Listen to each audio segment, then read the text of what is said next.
Ha, saya baru balik daripada Bazar Ramadan ni.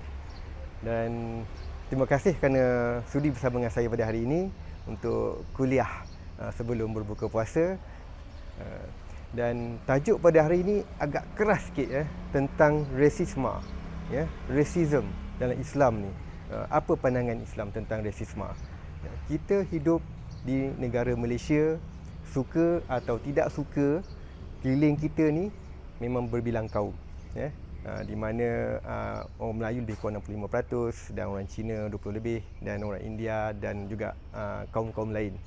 So kita suka ke tak suka, memang keliling kita tak sama bangsa dengan kita. Dan bagaimana kita nak terus hidup dalam keadaan harmoni, dalam keadaan perpaduan, dalam keadaan kepelbagaian.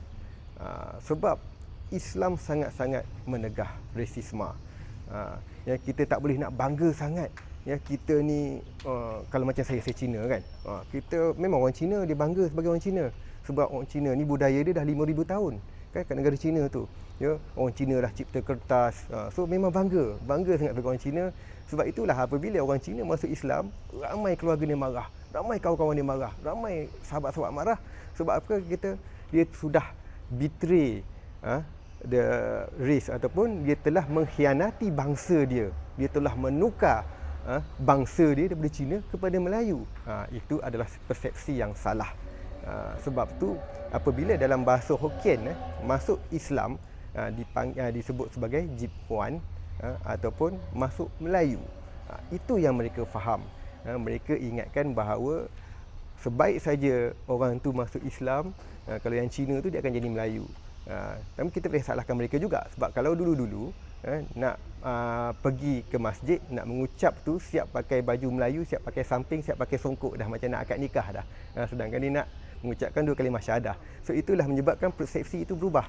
Itu satu. Yang kedua, nama Cina kemudian perlu ditukar pula kepada nama bin atau binti Abdullah. Itu lagi satu, nama pun tukar nama Melayu, dan pakai pun macam Melayu, dan lepas tu pula berbahasa Melayu. Ini dah ikut perlembagaan, dia dah sudah menjadi Melayu. Itulah menyebabkan persepsi yang salah. So bagaimana kita nak hindarkan persepsi yang salah ini tentang masuk Islam sebagai masuk Melayu? Salah satu apa yang Persatuan Myanmar ni perjuangkan adalah dengan mewujudkan Masjid Berseni Bina Cina. Yang pertama, Masjid Berseni Bina Cina ni ada di Ratau Panjang, Kelantan, dan seterusnya ada di Masjid Muhammadiyah di Ipoh, Perak, dan juga Masjid Cina di Melaka, dan kita ada Seni Cina juga di Seremban dan Pulau Pangkor, dan yang terbaru sedang didirikan di Kelang, Selangor. Dan adakah dengan ada masjid Cina ni menunjukkan rasis? Ini dah rasis lah.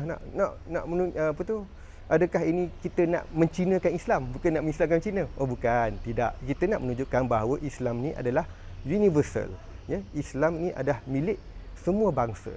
Sebab baru-baru ni saya ada sampaikan sumbangan katil hospital wakaf kepada seorang Cina bukan Islam di Jalan Hamzah, Kota Baru, di mana dia kena stroke kali kedua, yang teruk sampai terlantar.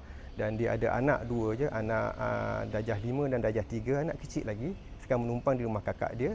Dan kita hantar katil tu, dan kakak dia tanya, daripada mana? Saya kata daripada Persatuan Cina Muslim. Dia kata, Cina Muslim? Ada wujud Cina Muslim? Kata, ya, memang wujud. Dia kata, bukankah Muslim tu untuk Melayu? Kan dia nampak tak? So saya terangkan kepada dia, sebenarnya kalau nak kata Islam ni agama Melayu pun tidak tepat. Sebab Islam ni berasal daripada tanah Arab. So kalau nak katalah saya ni masuk Arab. Kenapa kata masuk Melayu kan? Dan agama Islam ni dianuti oleh pelbagai bangsa di dunia ni. Pergi ke negara China pun ada orang Islam. Pergi ke negara Eropah pun ada orang Islam. Pergi ke Amerika pun ada orang Islam. Pergi ke New Zealand pun ada orang Islam.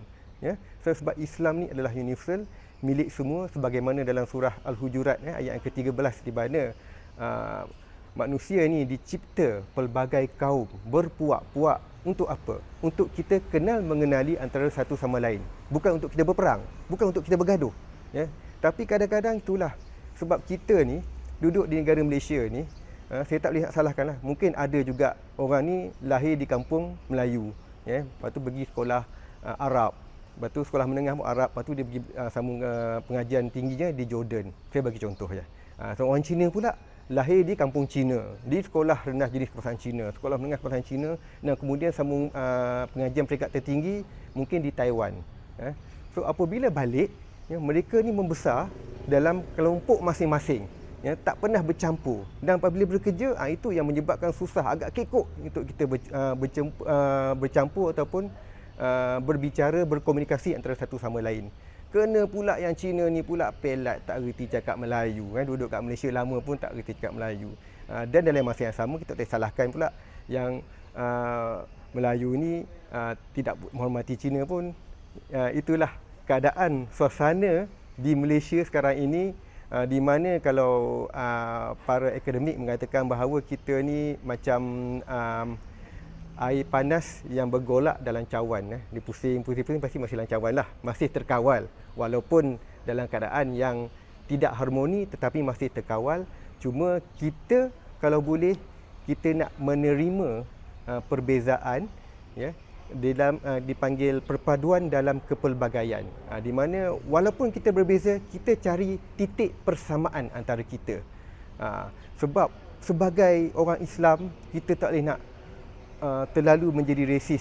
Banyak orang Cina sangat bangga dengan Cinanya, orang Melayu sangat bangga dengan Melayunya. Sampaikan kempen BMF, Buy Muslim First, which is good, very good. Tetapi masalahnya sampai mengecam, sampai memburuk-burukkan, sampaikan kedai runcit di kampung pun tak boleh nak survive. Sebab apa? Sebab kita nak jalankan kempen BMF, dalam masa yang sama pergi McDonald, pergi KFC, lepak Starbucks. Kalau betul-betul nak BMF, buat betul-betul. Jangan separuh-separuh. Ini pasar raya besar, kita support. Kita pergi juga. Tetapi kedai kecil-kecil ni yang tu. Sebab apa? Saya juga terkesan dengan kempen BMF ni sebab mak saya, ibu bapa saya ada kedai runcit di kampung. Bayangkan, takkan saya nak boikot kedai mak saya. Itu mak saya walaupun bukan Islam. Macam mana? Kan? Itu juga ada kedai hardware di Wakaf Baru tu. Sahabat saya sampai terpaksa dia cari kerja lain. Sebab apa? Orang semua yang selama ni pergi, dah tak nak pergi dah. Sedangkan tujuan BMF ni adalah untuk menaikkan ekonomi tempatan. Kita BMF kita tukar, Buy Malaysian First. Dan memang tak salah kempen ni, cuma jangan terlalu resis lah. Sebab bila resis ni, bila orang Melayu tengok Cina bukan sebagai seorang insan, tetapi dia pandang Cina tu, oh ini Cina kafir, Cina kapiak dia panggil. Pandang pun kotor ni, tak sunat, kan? Bagaimana kita nak menyampaikan Islam kepada mereka? Bagaimana kita nak berdakwah kepada mereka sedangkan kita tak nak mendekati mereka? Kalau nak tahu, sunnah terbesar oleh Nabi Muhammad SAW adalah berdakwah. Kita dah ingat sunnah-sunnah Nabi ni yang lain je. Sunnah berdakwah tu macam mana?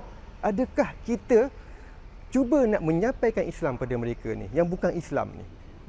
Kalau kita dari awal lagi kita dah jadi resis, kita dah benci dengan orang yang lain dengan bangsa yang kita, benci Cina, benci India, benci Siam, benci Kadazan, bagaimana kita nak dekati mereka dan bagaimana kita nak menyampaikan dakwah Islamiah pada mereka? Kita perlu menunjukkan teladan yang baik, dakwah yang terbaik, yang paling senang. Katalah kita ni tak pandai nak bercakap ni, dakwah bilisan susah nak bercakap, tak ingat hadis pun semua. Dakwah yang paling baik dan paling senang dan paling berkesan adalah dakwah bilhal. Kita tunjukkan contoh yang baik. Kita nak tunjuk Islam ni baik, kita tunjuk dengan kebaikan hati kita, bukan sekadar cakap. Saya boleh bagi satu kisah di mana seorang wanita tua, dah umur 70 lebih, di Taiping, Perak. Apabila dia jumpa seorang ustazah ni, sahabat saya, dan dia menyampaikan hasrat dia nak memeluk Islam. Dan ustazah tu tanya, dia pelik lah, tiba-tiba orang datang kata nak masuk Islam kan. Dia kata sebenarnya dia dah minat Islam ni dah lama dah, kira-kira 47 tahun yang lepas. Tapi apa yang berlaku 47 tahun yang lepas? Ketika itu dia sakit, dia ada di hospital. 47 tahun lepas tu, masa tu tak ada lagi handphone, tak ada lagi Facebook, tak ada lagi media sosial. Dan kalau duduk di hospital seminggu 2 minggu tu, memang kalau tak ada buku nak baca memang puaslah duduk kan. So dia ada sebelah katil dia ada seorang Melayu, wanita Melayu yang sangat baik, yang selalu ambil cara kat dia, ya, tanya dah makan ke belum, dan bila dia macam boring puas duduk seorang, dia akan cerita tentang kisah nabi-nabi, you know.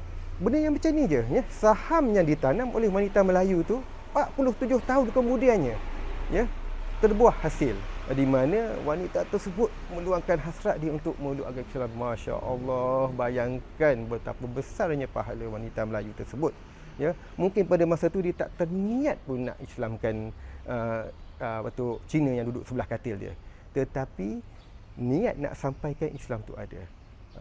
Sampaikanlah walaupun satu ayat, balighu anni walau ayat. So adakah kita dah menyampaikan ayat tu, ya? Daripada kita duk sibuk kata betapa hebatnya bangsa kita, ya, betapa bagusnya bangsa kita, apa yang kita buat untuk menyampaikan dakwah pada bangsa yang bukan sama dengan kita, ya? Tidak salah untuk kita sayang sama bangsa yang kita, ya? Tidak salah untuk kita nak suka ataupun banggalah sikitlah tentang orang ni kan, tetapi kita tidak boleh nak mengecil-kecilkan kaum yang bukan sama dengan kita, sebab kita semua ni lahir ni kita tak minta pun, lahir kata kita isi dalam borang, kata saya nak lahir sebagai orang Islam, saya nak lahir sebagai orang Melayu, saya nak lahir sebagai orang Cina. Tak ada, ya. Saya pun tak tahu, lahir tengok Cina kan, ada orang yang lahir India, lahir Melayu, lahir Korea. Tetapi yang penting bila kita sudah dewasa ni, kita diberi pilihan, ya, kita dipilihan sama ada untuk kekal dalam agama tersebut ataupun nak menjadi seorang Islam. Itulah pilihan yang kita perlu, dan bagaimana kita nak tunjukkan Islam ni baik, Islam ni aman, Islam ni mulia, dengan menunjukkan satu contoh teladan yang baik, dan satu lagi kita jangan terlalu resis. Dalam Islam ni tak ada resis-resis, ya. Semua sama dalam Islam kecuali mereka yang bertakwa. Tak kira lah dia ada rumah 10 biji ke, ada kereta mewah 50 biji ke, dengan bandingkan orang yang ada satu motosikal Modena saja, itu tidak penting di sisi Allah Subhanahu Wa Taala. Yang penting adakah mereka ini bertakwa, adakah mereka ini beribadah, ya, dan adakah mereka ini membuat kebajikan atau menyampaikan Islam sebagaimana yang dianjurkan oleh Allah Subhanahu Wa Taala. Itu yang penting. Jangan kita duk fikir syok sendiri, kata ini kita dah berjaya dah. Itu baru berjaya dunia. Kita berjaya akhirat tak tahu lagi. Dan mungkin orang, ya, yang kita duk tuduh Cina kapiak tu, ya, yang duk mungkinlah dia ni ada tattoo. Saya dah jumpa kat Masjid Muhammadiyah, ya. Dia ada tattoo. Something gangster. Dah minum arak, mabuk, buat kacau. So kalau kita pandang dia mesti kata, ini mati confirm masuk neraka kan. Tetapi akhirnya yang gangster tu mengucapkan 2 kalimah syahadah, asyhadu alla ilaha illallah wa asyhadu anna Muhammadar Rasulullah. Dan akhirnya dia masuk Islam. Dan segala gangsterism dia tu, ya, segala dosa-dosa dia tu semua dah terpadam. Kita ni dosa-dosa kita masih terkumpul lagi siap dengan dividen. So yang kita duk pandang dia, ya, orang gangster ni, yang bangsa lain ni, yang kita duk pandang rendah kat dia, mungkin dia lebih mulia daripada kita. So kita kena ambil iktibar daripada ini, ya. Sebab kita tak tahu, ya. Kita tak tahu lagi kita macam mana, kita tak tahu lagi pengakhiran orang lain macam mana. Ya, mungkin kita tengok dia tu jahat, mungkin kita tengok dia ni macam hina di mata kita, tetapi mungkin pada saat-saat akhir hidup dia, ya, dia mengucapkan 2 kalimah syahadah, dan akhirnya dia lagi berjaya daripada kita di akhirat kelak.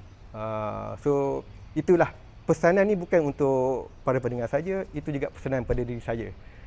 Sebab kita ni semua sama di sisi Allah Subhanahu Wa Taala. Tak kiralah ada PhD ke, ada degree ke, lulusan SPM ke, kita ni kata macam nak bersedekah kan, kita duk risau dah, Allah gaji saya rendah je, 1,200 gaji minimum je sebulan, ya. Dan nak bayar hutang rumah lagi, nak bayar motor lagi. Bayangkan dengan orang sebelah rumah ni, dia kerja doktor, gaji ribu-ribu. Tak, Allah tak tengok benda tu semua, ya. Yang tengok, yang penting tengok hati kita, ya. Kita sedekah ni dengan niat ikhlas dan istiqamah, ya. walaupun sikit tetapi berterusan. Itu lebih baik, lebih afdal daripada kita nak nilai yang besar. Dan of course lah, kalau nilai besar lagi bagus kalau ada. Sebab itulah umat Islam digalakkan untuk berjaya. Sebab apa? Sebab bila kita berjaya, ya, kita dapat pendapatan yang banyak, kita boleh zakatkan sebahagian daripada pendapatan kita. Kita boleh sedekahkan, kita boleh infak, kita boleh wakafkan pendapatan kita. Dan kita boleh bantu lagi masyarakat lain. Sebab itulah, kalau seluruh orang Malaysia ni betul-betul mengamalkan Islam, bukan sekadar slogan, bukan sekadar kata Islam apa semua, tetapi betul-betul amalkan Islam, saya rasa memang tak ada orang susah pun kat Malaysia ni. Tak ada orang kebulu. Semua cukup. Sebab apa? Masing-masing memainkan peranan masing-masing. Kita makan, kita tengok jiran sebelah. Jiran sebelah makan ke tak? Ya? Kita buka puasa ni dengan ayam percik lagi pergi bazar-bazar tadi kan. Air tebu lagi, air bandung lagi, air nincikang lagi. Orang sebelah tu buka puasa dengan apa?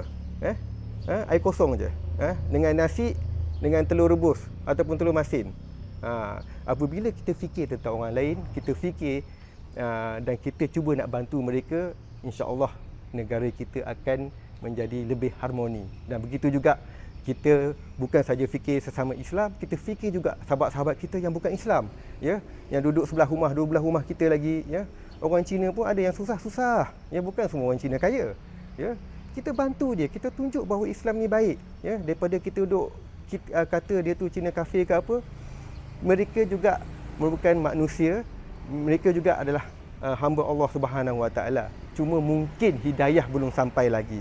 Ya, kita peranan kita bukan nak Islamkan dia, peranan kita untuk menyampaikan Islam. Hidayah itu milik Allah Subhanahu Wa Taala. Itu kita serahkan kepada Allah, ya. Kita jangan duk risau kata saya dah lama ni berdakwah kat dia, saya buat baik kat dia, dia tak masuk Islam pun. Tak apa. Ya, kita dah jalankan tanggungjawab kita. Bila disoal di akhirat kelak, kita kata, oh, saya dah buat dah. Saya dah sampaikan Islam, dan yang selebihnya serah pada Allah Subhanahu Wa Taala. Itulah sedikit sebanyak yang saya ingin kongsikan. Kita ni semua sama, kalau boleh jangan resis, supaya kita boleh hidup aman damai, bersatu padu di negara Malaysia yang kita cintai. Sekian, terima kasih.